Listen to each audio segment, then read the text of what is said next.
Good morning everybody and welcome to episode 12 of the Roof to India tour. This is our final ride today and we're going to be covering distances of up to 250 kilometres, altitudes over 10,000 feet. So sit back, relax and come along for the ride.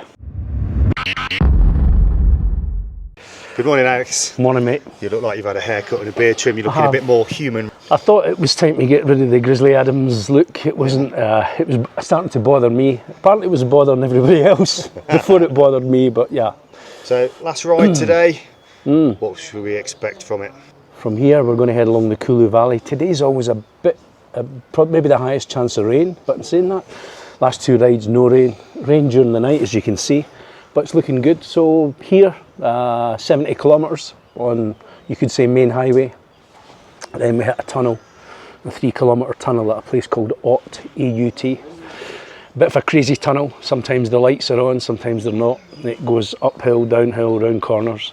And then we head across country over a pass called Jalori Pass. Quite a different pass in terms of, it's all forested for about 100 kilometres. Then they climb back to Kufri. So hopefully all tarmac. Last day like this can fling a few curveballs. You rode it last year, and a 250 kilometre day can turn into a 350 kilometre day. Yeah, so sure. We leave early. This is the earliest we leave. We leave at 7, and we have to get everybody back because everybody's got flights and trains to catch and all the rest. So, but I like today. It's a great ride, and we're going back to a great hotel, great atmosphere tonight. So fingers crossed everything goes to plan, and let's see what happens.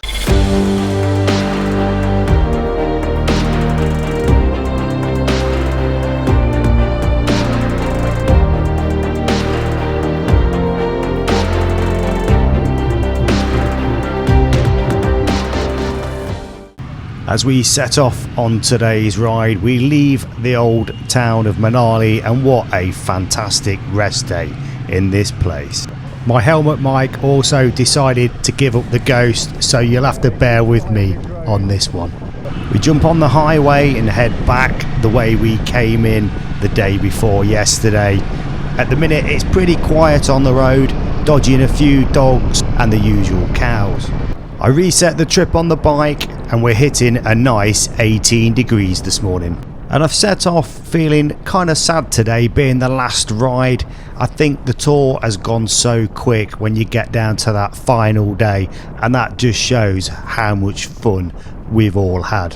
Heading down the highway gave me time to reflect on what we've actually been through. From day one, setting off from the helipad, to experiencing the most beautiful views you've ever seen. By day 3, I was being rescued by the 6 locals after getting stuck in the mud. Then we tackle one of the most challenging and breathtaking stretches of the journey, the ride through Spiti Valley. We nearly never made it to Saral Batori, but after helping the army build bridges, they helped us get our bikes across. And by day 6, we take on one of the most intense and nerve-wracking rides of the entire journey, riding through the infamous Kashmiri Valley. By day 7, we are racing down the runway on our way to Srinagar, and then in the evening we get time for beers and a little bit of R&R on the houseboats on Dal Lake. The following day, disaster struck when we was meant to go to Kargil to go ride some of the highest roads in the world.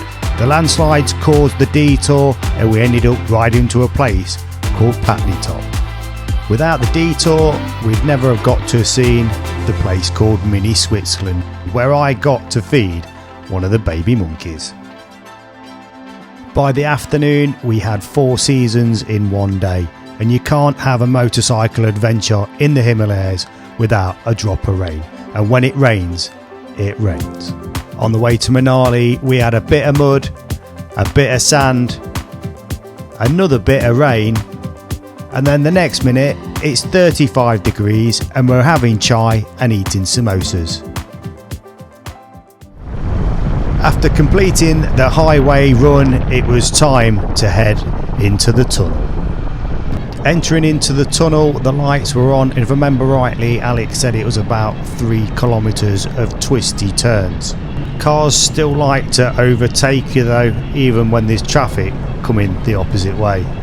What Alex failed to mention is though that this tunnel, called the Ott Tunnel, is one of the most dangerous tunnels in the world, and it's become lethal for traffic coming from both sides.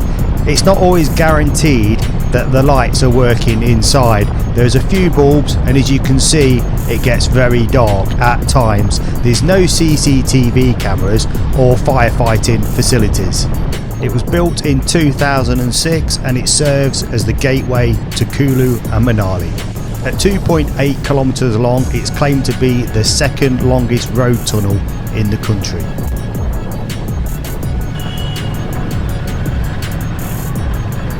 As we exit, Ravi, the support rider, marks the junction and we take a sharp left. We're already 71 kilometres into the ride and now we're on this amazing sweeping road.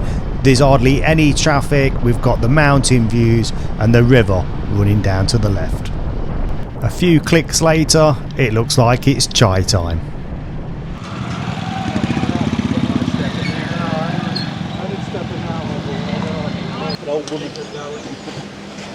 What's that? Aloo paratha. Yeah. Aloo paratha. Oh, thank you. Aloo paratha with a curd.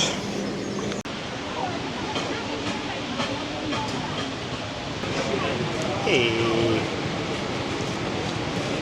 As we set off, we soon got stuck behind a little bit of traffic. Trying to squeeze past the bus was virtually impossible, and then oncoming scooters coming the other way.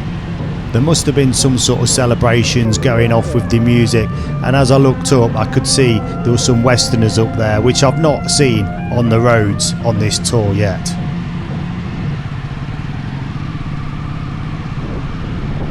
As we turned onto the bridge, we hit another snag with a bus coming the other way and the traffic backed up on the bridge.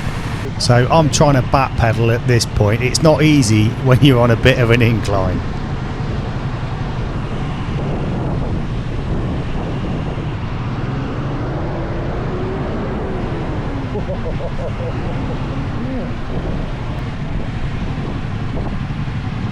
And if you want to know how Amazon do their deliveries in India, check out the guy with the massive pink bag on his back. But look at him go. That must be next day delivery for you.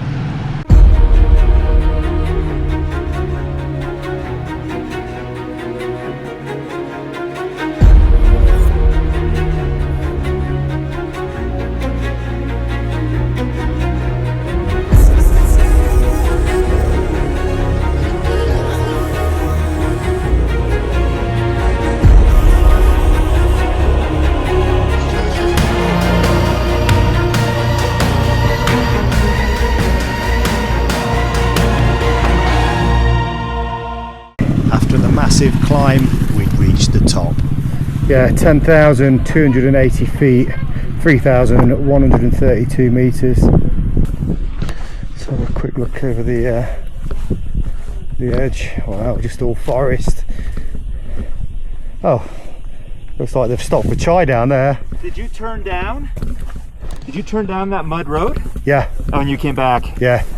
Yeah. I led everybody down. And I saw you all go down there.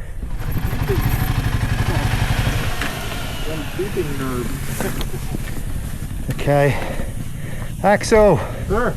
Did you reset your trip this morning? I did. Well, what we done? Because I've just reset mine by accident.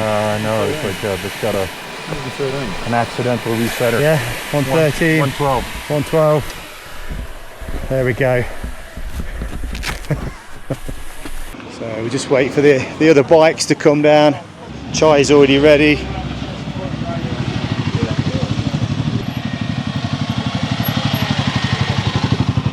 You undercut the truck just at the right time. Yeah. Where the road went over the bridge and you didn't see it because you were on the other side. Yeah, carried on. I tried. Yeah, I knew I'd gone wrong straight away. It's fucking bear.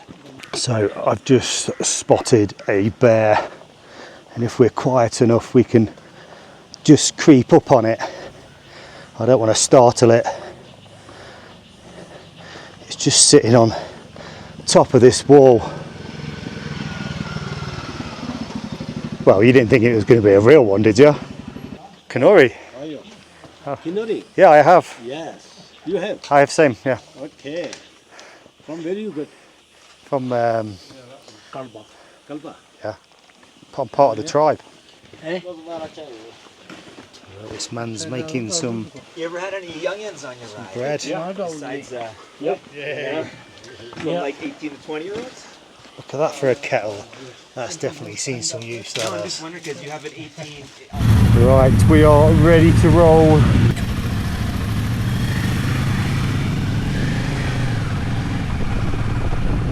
At the start of this journey, I also said this is going to be a true test of this new Himalayan 450, to ride it around the Himalayas and put the bike through its paces. And over the last 2 weeks, we've certainly done that.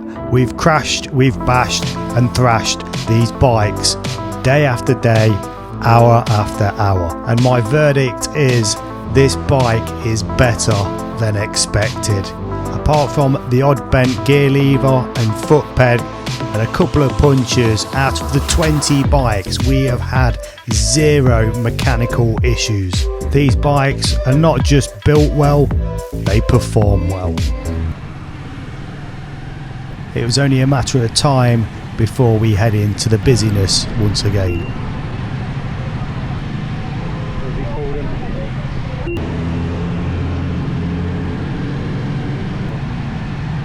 And like I said at the start, when you ride the motorcycle, the bigger the vehicle has the bigger priority. They will just literally push you off the road.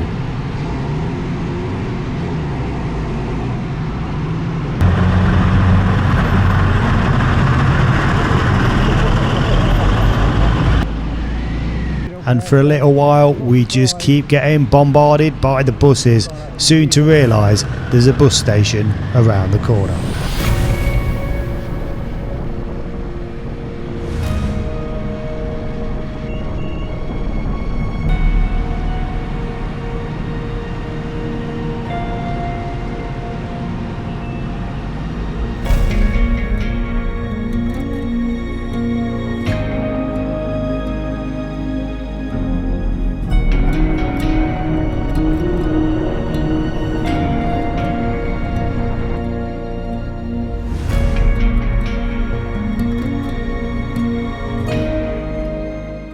So we just pulled up and we've got a series of shops here, but there's a little cafe, and next door there's a little kind of drink sweet shop. Let's go in and go grab some food.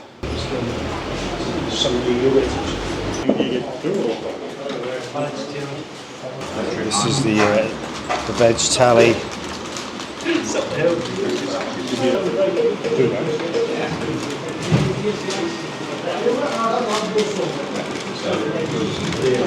You're supposed to eat these ones? What's that up there? I think it's like a star anise. I don't think you're supposed to eat it. Thank you. So most of the group has turned up. We're still missing about 3 others. We think the Americans and one of the Australian guys have gone the wrong way, and the support rider has gone off after him to see if he can point him in the right direction, let's say. We've got about 90 kilometres to go. It's about 35 degrees now and it's getting quite humid. Oh, here they are. I was correct. We've got the US of A just turned up with an Aussie. Oh, you guys missed quite something, man. What happened? It was gorgeous. We couldn't say no. Yeah, you've been for a swim. Too beautiful. Yeah, skinny dip. So where did you go wrong? You know, I'm not sure. I gotta be honest. I was following these guys. Well, do you know where The hairpin. There's a hairpin there, and there's all traffic banked up in the bus. The two The buses. 2 buses were doing a U-turn on the hairpin, and we just ducked inside. I thought that was the main road. well, you know, like you were saying earlier about navigation.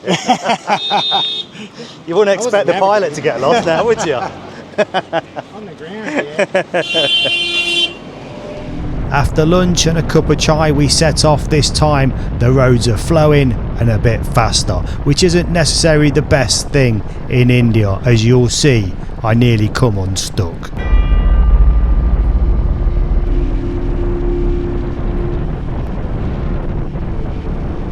A few corners in and then a bus decides to overtake a lorry on a blind corner as I'm coming round, and this is what happens next.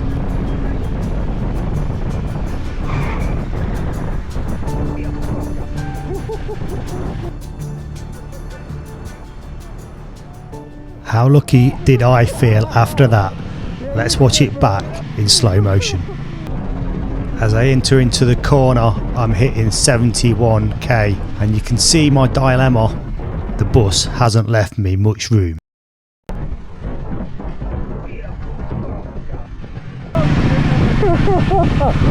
Yeah, I'll let you lead.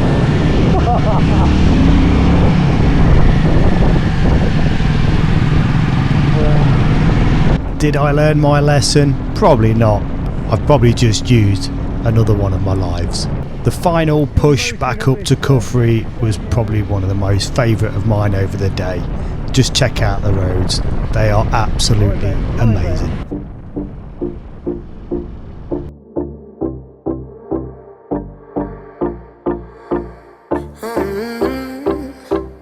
Coffee cups and cigarettes laying around the room. I don't mind a little mess, just wanna stay with you, and we'll do anything that we want today. Won't be scared of falling down no more. So take me away to some other place. Don't wanna wait. Oh, my Indian summer, take me away. I ain't afraid, calling your name. Oh, my Indian summer. And after a while I knew I was getting close to our hotel as we was heading up the mountain and getting caught into the thick mountain fog.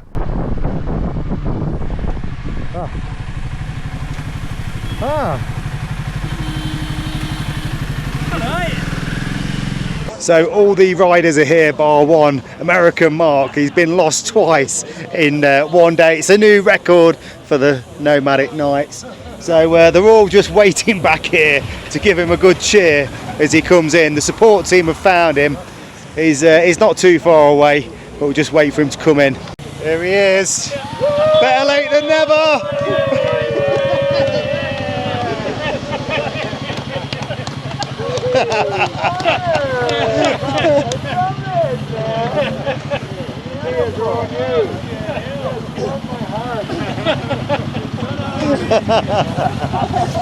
Welcome home.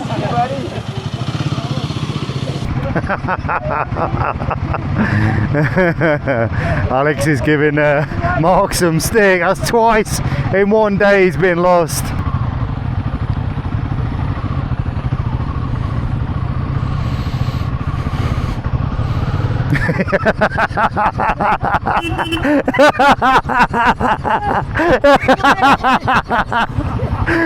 That's 3 times.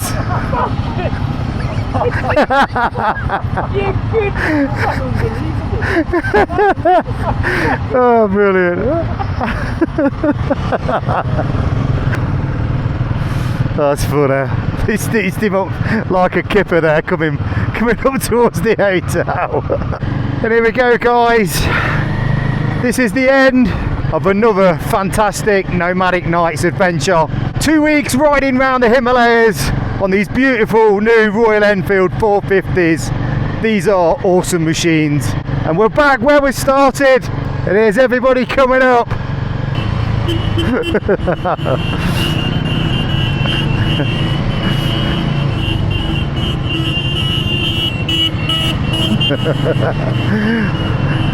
Everybody's had a fantastic time. We've had some right laughs. We're all in one piece. Great ride today. Great ride every day. What a fantastic sight. So Alex, Hi. fantastic ride as always. Yeah, we've made it. You know, such a laugh as well, and Yeah. you know, I know plans had changed as we went through, but you know, you came out trumps on the routes. They were just absolutely amazing. You know, it's just every day's been a pleasure to ride and a good experience. Although I did have a near miss today. You did, yeah. Yeah, for any of you that you'll probably see it later, and I'm sure Simon will show it, but well, we're coming up the hill together, and I think it's one of the closest I've seen. But I have to say, absolutely brilliant riding skill. Yeah. How you missed that bus. I don't know how I missed you, but it was a close one. I thought I'll just back off after that. But yeah, what a brilliant ride. Yeah, and these bikes have performed amazing, ain't they? You know, really love the new 450s, and they just made it just easier to ride, and there's plenty of power there, and the brakes are brilliant, as we found out when that bus was in front of me. A huge improvement over the old one. I mean, so much more power. The times haven't really changed, but just, I mean, we've just ridden 9 hours, 250 kilometres. It's been a bit challenging, and feel fresh. Feel fresh. You know, so yeah, they're perfect. I'm really pleased. This is the last Roof of India ride. That's 3 rides on them, first 3 rides of the season, and they get a thumbs up from me. They're brilliant. So if anybody out there wants to book on this tour for next year, or even the Everest tour, the South of India tour, go check out your website or email you directly. Yeah, nomadicnights.com, and there's still places available for what year's this? 2025, and if you fancy it, this is what you'll be riding. Yeah, get on it, you're not going to regret it. So hope you like the video, guys. If you've not subscribed to the channel, please do so. Give us a like, and we'll see you in the next one.